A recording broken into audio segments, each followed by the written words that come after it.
Smart city વડોદરામાંથી વહીવટી તંત્રની ઘોર બેદરકારી ઉઘાડી પાડતો એક ચોંકાવનારો કિસ્સો સામે આવ્યો છે।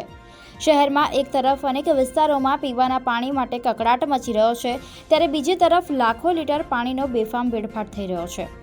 વડોદરાના સમાછાણી કેનાલ રોડ પર પાણીની મુખ્ય લાઇનમાં અચાનક મોટું ભંગાણ સર્જાયું હતું।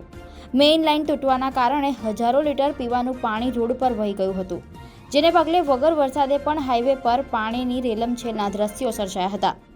રસ્તાઓ પર પાણીની રેલમછેલ થવાના કારણે ત્યાંથી પસાર થતા વાહન ચાલકોને ભારે હાલાકીનો સામનો કરવો પડી રહ્યો છે।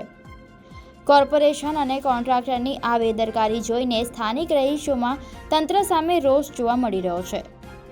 કિંમતી પાણીનો આ પ્રકારે વેડફાટ થતાં લોકો સવાલો ઉઠાવી રહ્યા છે। સ્થાનિક નાગરિકોએ તંત્ર પાસે માંગ કરી છે કે આ લીકેજનું તાત્કાલિક સમારકામ કરવામાં આવે।